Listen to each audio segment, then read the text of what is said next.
ஒரு ஒயிட் சட்டையும் ஒரு ப்ரௌன் பேண்ட்டையும் போட்டுட்டு நான் தன்னந்தனி ஆளுன்னு ரீல் போட்டு ஓட்டு கேட்ட இன்ஃப்ளூயன்சர்ஸ் எல்லாம் இப்போ எங்கே போனாங்கன்னு நான் கேட்குறேன். தமிழ்நாட்டில் இப்போ கிரைம் ரேட் அப்படின்றது ரொம்ப அதிகமாயிட்டே போகுது. தினமும் 4-5 கேஸ் ரிஜிஸ்டர் ஆகுது.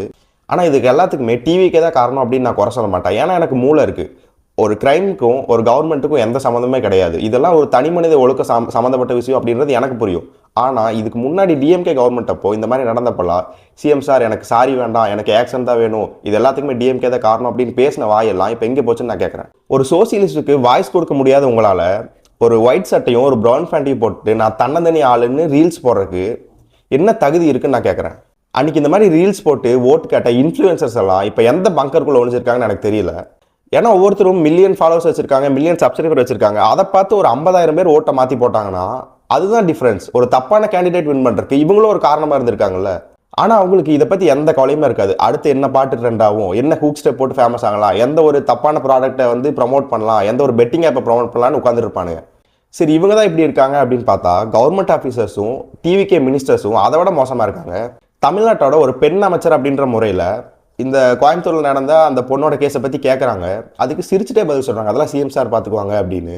இதில் சிரிக்கிறதுக்கு என்ன இருக்குது அப்படின்னு எனக்கு புரியல. அட்லீஸ்ட் ஒரு பேச்சுக்காவது சொல்லலாம், ஆக்சிடென்ட் எடுத்துருவோம், குற்றவாளிகள் தண்டிக்கப்படுவாங்க அப்படின்னு சொல்லலாம். இந்த கேள்வி என்கிட்ட கேட்காதீங்க, என்கிட்ட வந்து கவர்னன்ஸ் பற்றி கேள்வி கேளுங்க அப்படின்னு சொல்கிறாங்க. இது எந்த விதத்தில் கரெக்டாக அப்படின்னு எனக்கு புரியல.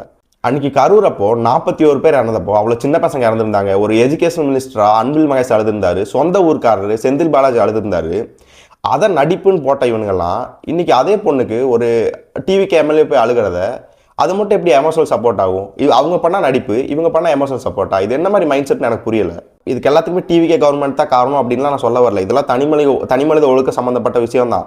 ஆனால் நான் என்ன கேட்குறேன், முன்னாடி பேசின வாயெல்லாம் இப்போ பேசுங்க. முன்னாடி சொன்னீங்கல்ல, நாங்கள் டிவிக்கே ஆட்சிக்கு வந்ததுக்கப்புறம் ஏதாவது ஒரு தப்பு நடந்தா எங்கள் அண்ணனை நாங்களே கேள்வி கேட்போம் அப்படின்னு சொன்ன வாயெல்லாம் இப்போ எங்கே போச்சுன்னு நான் கேட்குறேன்.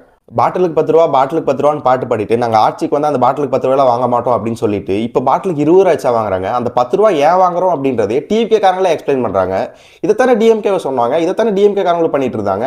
அப்போ அதுக்கு பேர் முட்டுனா இதுக்கு பேர் என்ன? சரி, ஓகே, உங்களுக்கு இதை பற்றியெல்லாம் பேசுறதுக்கு தைரியம் இல்லை அப்படின்னு எடுத்துக்கலாம், விட்டுறலாம். ஆனால் எனக்கு தேவையில்லாம் நீங்கள் மாற்றம்னு ஒன்று சொன்னீங்களே, இப்போ ஆட்சிக்கு வந்து ஒரு 15 நாள் 10 நாள் ஆச்சா, இப்போ என்ன மாற்றம் வந்துச்சு அப்படின்றத எனக்கு டிஎம்ல வந்து சொல்லுங்கள். நான் என்ன மாற்றம் நானும் தெரிஞ்சுக்கிறேன். பாய்.